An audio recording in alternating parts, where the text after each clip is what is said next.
Olá pessoal, nessa aula nós continuaremos tratando o aspecto do agente de aprendizagem, né? Agora vamos focar na aprendizagem com o conceito de árvores de decisão. Então nós vamos agora entender o que significa trabalhar com a ideia da árvore de decisão para estabelecer critérios e uma maneira que a gente possa definir boas hipóteses para resolver os nossos problemas. Bom, então as árvores de decisão elas dão intrinsecamente a ideia de ter a indução de uma determinada forma de aprendizagem, tá? Então, muitos autores consideram uma das formas mais simples, né, dentre os algoritmos de aprendizagem, e que também tem, obviamente, um certo sucesso nas suas aplicações. Perceba que a gente vai ver ainda as desvantagens, algumas variações do estudo dessas árvores, mas que elas são bem didáticas para a gente começar a entender como induzir informação, né, e fazer uma predição futura a partir de uma definição dentro de árvore. Bom, então o que a gente tem como entrada aqui para esse mecanismo é uma situação, né, que vai ser descrita por um conjunto de propriedades ou ainda atributos para que a gente possa fazer interpretação. E a saída que a gente quer é justamente tomar uma decisão a partir de tudo que foi interpretado entre a entrada e finalmente entre a saída, que vai ser essa minha decisão.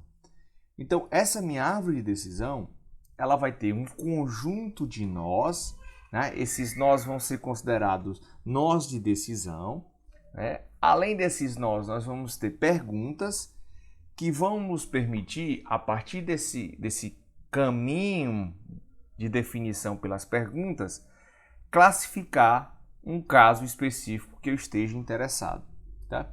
Então, se a gente pensar uma árvore de decisão, nós podemos trabalhá-la tanto no conceito de regressão como de classificação. Entretanto, a gente vai ficar restrito inicialmente a essa ideia de decisão, tá? Porque a gente vai ficar restrito a um conjunto finito de possibilidades para estabelecer essa nossa decisão, um domínio bem definido. Um detalhe importante é que a gente começa sempre pensando que as nossas árvores de decisão elas vão ser classificações booleanas, tá? Para deixá-las de uma forma mais didática. E aí a ideia é considerar verdadeiro ou falso, ir ou não ir, aceitar ou não aceitar, a partir desse nosso conjunto, né, dessa situação que vai montar o conjunto de propriedades ou os atributos que a gente vai estabelecer. Tá? Então, o que a gente pensa é a aprendizagem de uma árvore de decisão a partir do nosso conjunto de dados, dos nossos exemplos. Tá? Então, o que a gente tem é situações dos nossos exemplos previamente classificados a partir das regras que eu já estabeleci, tá? Então o nosso conjunto de dados ele já está previamente classificado, né? E aí a gente pretende aprender e induzir novas entradas para que ele possa ter respostas e aí pensar realmente como um classificador. E o que a gente tem para estabelecer como máximo é que essas classificações, o que a gente vai fazer aqui, elas podem ter sido feitas por um especialista, e o que a gente quer, na realidade, é tentar traduzir, né, repetir o que a gente já conseguiu no nosso conjunto de exemplos. Tá? Então, a gente pode tentar substituir, no nosso momento de inferência, o especialista que deu a classificação para o nosso conjunto de dados, e em seguida esse nosso interesse da árvore de decisão vai classificar a partir de um elemento que eu queira estimar, né? Então, aprendizagem, estimação, treinamento. A gente vai partir de exemplos e adivinhar a árvore. E a partir dessa forma de compor a nossa árvore, a gente é capaz de medir se essa definição é melhor do que uma definição ou outra qualquer que eu poderia estabelecer.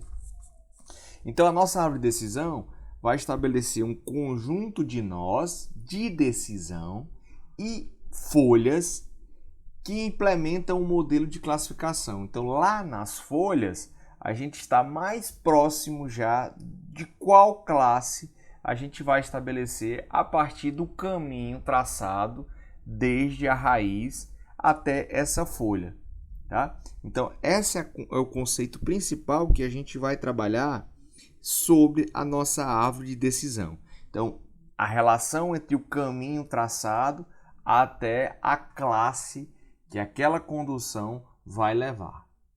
Então, esse conjunto de propriedades, a gente vai pensar, então, inicialmente como um modelo que classifica de forma binária, entre sim ou não, tomar ou não uma decisão que eu quero pré-estabelecida para um problema definido, tá?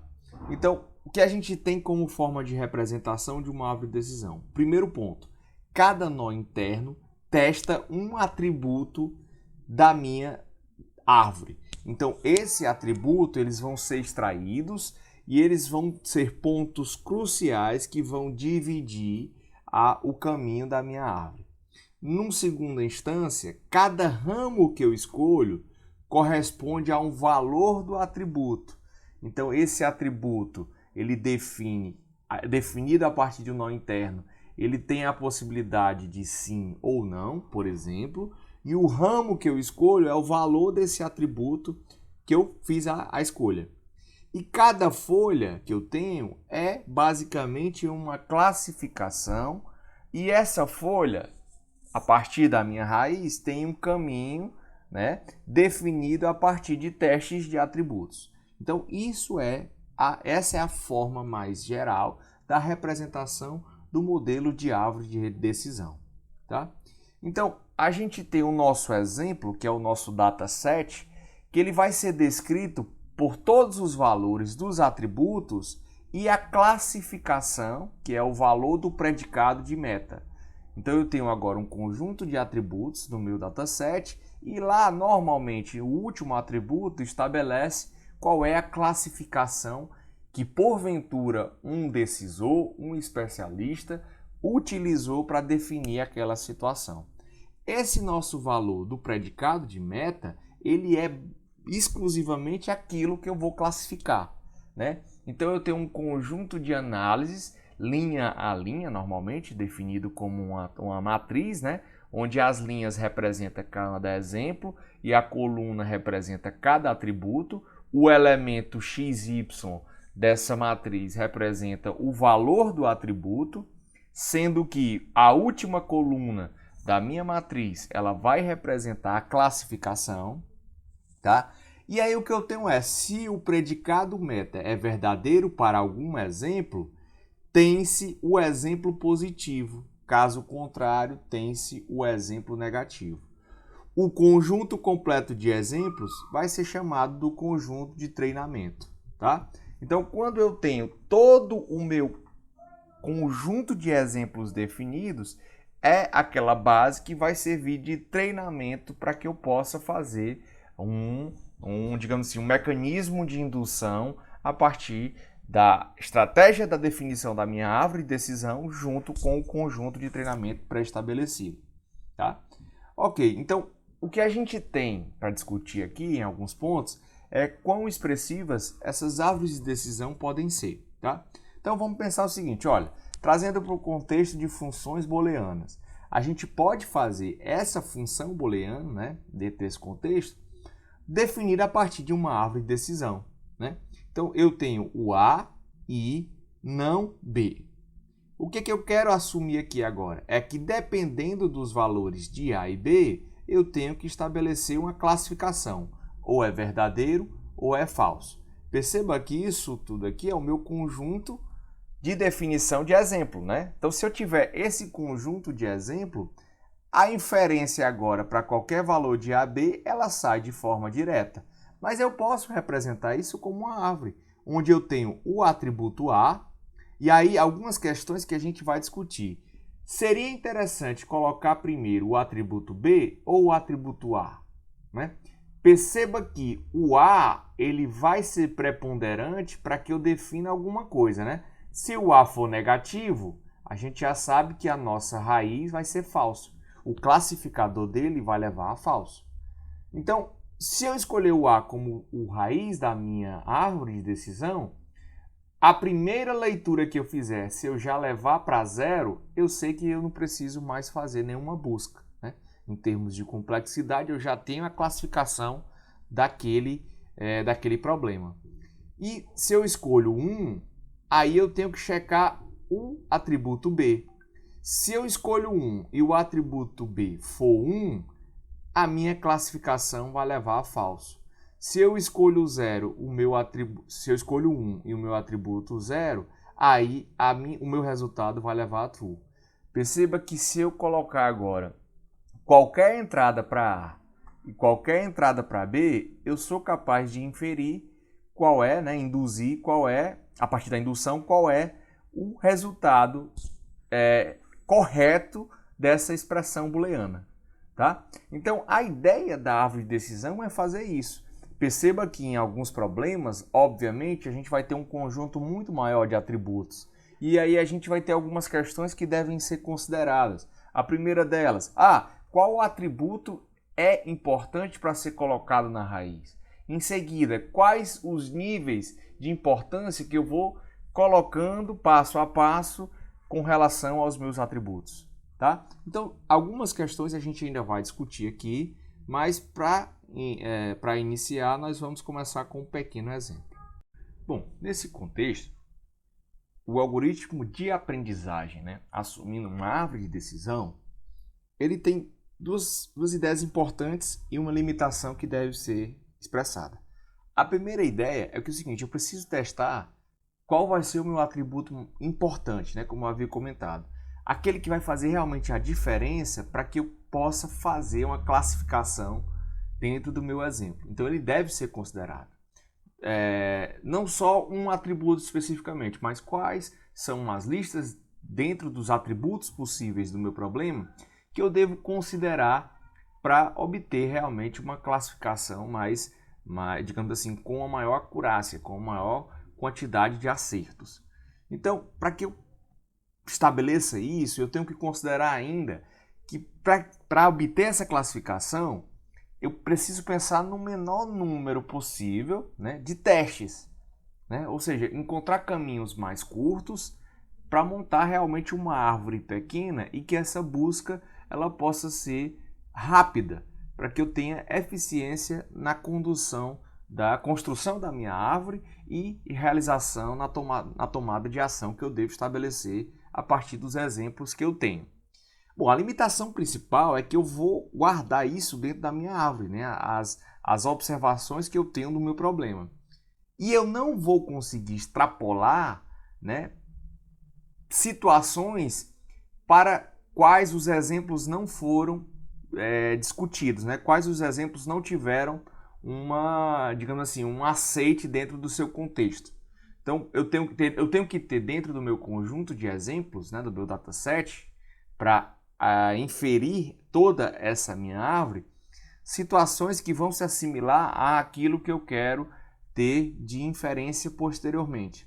Então, ela não consegue extrapolar padrões de aprendizado se eu não dou subsídios, né? Não consegue extrapolar. E aí eu só vou ficar dentro do domínio dos padrões que eu estabelecer para a minha árvore. Bom, então, diante dessa situação, vamos pensar num exemplo do restaurante, tá? Que é um exemplo bem didático e bem clássico dentro do conceito das árvores de decisão. Então, a ideia é, dentro do meu exemplo, eu quero esperar ou não uma mesa em um restaurante. E aí eu tenho alguns atributos que vão ser fundamentais para que eu trate esse problema. Então, o primeiro atributo que eu quero pensar é o seguinte, alternativa. Há um outro restaurante apropriado por perto? E aí, como a gente viu, as nossas alternativas vão ficar dentro, os nossos atributos vão ficar dentro dos nós e os ramos vão definir a situação de aceite ou não, em princípio. Então, bar. O restaurante tem uma área de bar confortável para esperar? Sexta ou sábado? Verdadeiro às sextas e sábados, né? Faminto. Estamos com fome. Tá? Então, saber se realmente está com fome. Clientes. Quantas pessoas estão no restaurante? Perceba que aqui talvez eu já possa ter um atributo multivalorado, mas eu posso também estabelecer o seguinte: está cheio ou não, né? Preço. Aqui eu posso estabelecer uma faixa de preços do restaurante, um pouco mais caro, mediano. Posso estabelecer essa situação. Perceba que a complexidade vai estar diretamente relacionada à quantidade de ramos que eu posso estabelecer pelos valores do domínio de cada atributo. Chovendo. Está chovendo do lado de fora? Sim ou não? Reserva. Se tem ou não uma reserva? Né? Tipo, qual é o tipo do restaurante? Espera estimada. A espera estimada pelo gerente para que eu possa ter uma mesa disponível, né? Então, se a gente considerar essas situações, eu posso criar uma árvore de decisão que tem essa característica, tá? E, em algum momento, não considerar atributos que eu mencionei dentro do meu problema. Essa não consideração dos atributos, ela pode ser bem estabelecida, já que alguns atributos não vão ser fundamentais para que eu possa encontrar a inferência da minha solução, tá? Mas isso tudo depende do nosso conjunto de exemplo e aí a gente vai trabalhar essa ideia mais para frente. Vamos pensar que eu defini a minha árvore de decisão com a seguinte situação. Olha, o atributo mais importante para mim é estabelecer clientes. Se eu não tenho nenhum cliente, eu não vou esperar. Se eu tenho alguns, eu vou esperar. E se tiver cheio, eu penso o seguinte: qual é o tempo que tem de espera? Se for maior do que 60 minutos, não esperar. Se for entre 30 e 60, eu vou pensar numa alternativa. Qual é a alternativa? Não, né? Então, qual seria essa alternativa de não? Tem reserva? Se tiver sim, eu espero. Se não tiver, eu pergunto se tem um bar. Se não tiver, não espero. Se tiver, eu espero. Essa alternativa que eu tenho de esperar ou não, se for sexta ou sábado, eu não espero. Tá? Se não for sexta ou sábado, eu não espero. Se for sexta ou sábado, eu espero. Outro ramo da espera alternativa, já que é um atributo que não tem só dois valores, ele tem mais de um valor, mais de dois valores. Então, 10 ou 30 minutos, aí eu vejo, estou faminto, o atributo que eu vou perguntar é faminto. Se não, eu espero. Se eu estou faminto, eu vejo outra alternativa. Se eu não tiver outra alternativa, eu espero. Se estiver chovendo, aí eu pergunto se está chovendo. Se não, eu coloco não. Se está chovendo sim, aí eu vou esperar. Tá? Então, o último atributo que eu tenho para minha espera estimada é que se é de 0 a 10 minutos. Bom, se for de 0 a 10 minutos, eu espero. Eu não preciso mais me preocupar em nenhum outro ramo da minha árvore. Então, essa árvore, ela é uma opção de construção, mas essa opção de construção, ela deve ser guiada a partir do nosso conjunto de dados, né? Então, o conjunto de dados é fundamental para que a gente construa uma árvore de decisão. E aí, dentro do conceito da expressividade das nossas árvores, o que a gente pensa é o seguinte: qualquer hipótese da árvore de decisão específica para o predicado que eu quero, que é vai esperar, ela vai ser vista como uma acessão da forma P1, que é uma preposição 1 para S. Então, S vai esperar se eu tenho uma proposição 1, ou proposição 2, ou proposição N do próprio S. Então, o que eu quero é estabelecer um ramo dentro da minha árvore que me leve ao sim, que é esperar. Então, a cada condição PI é um conjunto de testes que pode corresponder a um caminho da raiz até uma folha da árvore com resultado positivo. Então, se a gente pensar em termos de uma lógica, né, esse predicado de espera, ele vai levar quais os ramos, ou pelo menos um ramo, que me conduza a um resultado positivo. E essa árvore ela vai representar uma conjunção de implicações individuais que correspondem aos caminhos que vão, obviamente, da raiz, a partir da definição do meu atributo mais importante, até o nó folha. Tá? Então, o que a gente teria como ideia é, para todo R cliente, né? Para todo R, se o cliente R estiver cheio e tempo de espera estimado R for 10 a 30 minutos e ter fome R não, a gente espera. Porque esses elementos são os elementos cruciais que vão me estabelecer a possibilidade de chegar até o sim. Então, se eu estou cliente cheio, ele vai só esperar até o nosso sim. Se o tempo de espera estimado tiver entre 10 e 30, ele pode me levar até o sim também. E se eu tenho fome na alternativa relacionada ao faminto, ele pode também me levar a um sim. Então, o que eu fiz aqui agora foi ligar todo mundo com um E, e isso vai implicar que eu vou esperar. Então, nesse contexto, vamos considerar um conjunto de treinamento para um exemplo do restaurante que estamos abordando, tá? Então, esse nosso conjunto de treinamento, ele pode ser considerado como um par, onde eu tenho o meu X e o Y, tá? Esse meu X vai representar o vetor que guarda informações sobre os meus atributos e o meu Y vai simplesmente conceitualizar a meta que eu quero, né? Classificar a meta que eu quero.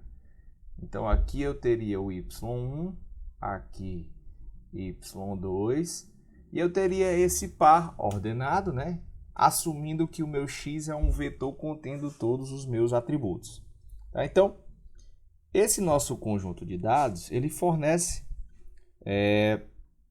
aquilo que a gente precisa para fazer uma indução. Apesar de ser pequeno e a gente precisar de mais informações para um algoritmo melhor de indução, né, dentro da nossa árvore, a gente pode extrair algumas informações valiosas que vão nos ajudar a trabalhar dentro da estratégia de selecionar o melhor atributo inicialmente para dividir o nosso plano da árvore. Tá? Então vamos pensar o seguinte, eu tenho, dentre todo o meu conjunto de treino aqui, eu tenho para o sim os x1, x3, x4, x6, x8 e x12. E aí a gente tem uma divisão bem clara, né? 6 vão dizer positivo na meta e 6 vão assumir negativo na nossa meta, né? Que é de esperar ou não. E aí a gente pode pensar o seguinte, olha, o atributo alternativa, se ele for sim, eu tenho como resultado o atributo alternativa, se ele for sim, x1 vai dizer que a meta é sim, o 4 também vai dizer, e o 12 também vai afirmar que essa meta é sim. Ao passo que o 2, o 5 e o 10 vão dizer que ela é não. Se eu digo que a alternativa é não, o 3, o 6 e o 8 vão me levar ao sim, e o 7, o 9 e o 11 vão me levar ao não.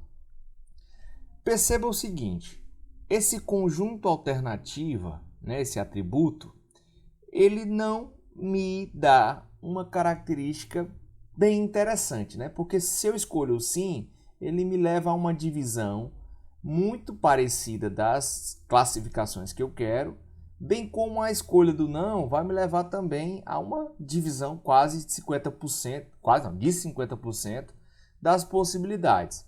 O que a gente quer é escolher atributos que possam me permitir uma profundidade menor, ou seja, que eu possa chegar na minha classificação de uma maneira mais rápida, já que para testar todas as possibilidades nós teríamos que fazer algoritmos que não são possíveis de testes de combinações, principalmente para um dataset que possui vários atributos. Já o atributo sexta ou sábado, né? Se ele me remete ao sim, ele me leva a 4 e 12 como classificação sim e 5, 9 e 10 como classificação não. Entretanto, o não me leva a 4 possibilidades sim e 3 possibilidades não. O atributo bar, da mesma forma, ele divide muito parecidamente o meu conjunto de dados para minha árvore, né? Bom, então esses atributos, eles não são boas opções para serem escolhidos como um atributo principal, tá? Então a gente precisa estabelecer que para alguns exemplos positivos e negativos, eu tenho que escolher esse melhor atributo. A gente vai trabalhar em cima de dois conceitos importantes, que são os conceitos de entropia e de ganho, tá? Então, para definir esse melhor atributo, a gente vai ver ainda como eu defino a entropia e ainda como eu estabeleço o ganho, e a partir dessa função de ganho, eu vou conseguir selecionar esse meu melhor atributo, tá? Bom, se todos os exemplos restantes forem positivos, né, ou todos forem negativos, a gente terminou, tá? Se não resta nenhum exemplo, né, nenhum exemplo foi observado, então a gente retorna a maioria do NullPy. É uma ideia bem simples para a gente considerar um novo atributo, né, a escolha. E caso não resta nenhum atributo, mas há exemplos positivos e negativos ainda, que são descrições iguais com as classificações diferentes, a gente está considerando que eu tenho ruído nos meus dados, né?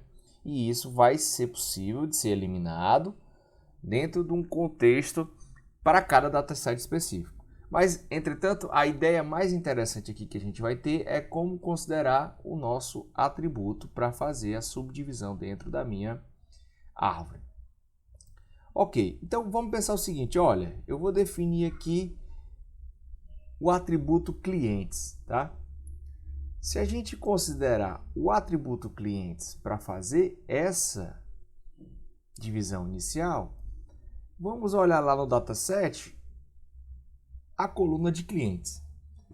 Então, quando o cliente tem a opção algum, ele dá sim em 1, 2, 3, 4. Ele vai, toda vida que eu tiver algum no cliente, ele vai me retornar assim. Então perceba que eu tenho já um padrão bem definido, né? Se eu encontrar um cliente, se for alguns, né, o atributo, o valor do atributo, eu já posso dizer que ele é assim. Então o cliente vai tender a ser um atributo fundamental aqui para minha árvore, né? Se eu encontrar nenhum cliente, né, se o valor do atributo cliente for nenhum, né, aqui está o primeiro, ele leva a não, aqui está o segundo, ele leva a não. Então, nenhum, como opção de cliente, me leva à classificação de não. Bom, então, de acordo com o que a gente deve pensar, nós devemos escolher os nossos atributos a partir de testes que vão ser realizados sobre o nosso conjunto de treino, tá? Então, a ideia é o seguinte, escolher um atributo que melhor fornece uma classificação exata dos exemplos. Atributo perfeito, né? Vou colocar esse perfeito entre aspas. Ele vai dividir os exemplos em conjuntos que são todos positivos ou todos negativos, né? Então, ele vai fazer uma segmentação exata do que a gente quer para a classificação. Porque o que nós estamos interessados é projetar uma árvore que minimiza a profundidade, em que eu possa encontrar classificações mais rápidas. Então, o cliente, lá no nosso exemplo, ele não é um atributo perfeito, né? Ele não divide realmente na segmentação de sim ou não. Mas, em compensação, ele é um atributo bem melhor do que o próprio tipo, né? Se a gente olhar lá no nosso conjunto de treino, lá no nosso conjunto de treinamento, o tipo, por exemplo, se for um restaurante francês, ele tem no x1 a meta sim e no x5 a meta não. Se for tailandês, ele tem no x2 não e no x8 ele já tem sim. Então esse atributo ele não é interessante para fazer uma escolha dentro da nossa árvore. E muito provavelmente, talvez esse atributo nem seja tão interessante para ser trabalhado na árvore, que foi o que a gente tinha definido anteriormente aqui. Mas a gente precisa estabelecer uma estratégia bem definida para construir a nossa árvore e entender melhor como a entropia e o ganho vai funcionar para a escolha dos nossos atributos. Então a gente vai trabalhar isso agora com outro exemplo mais didático e menor para que a gente possa compreender os cálculos a serem realizados.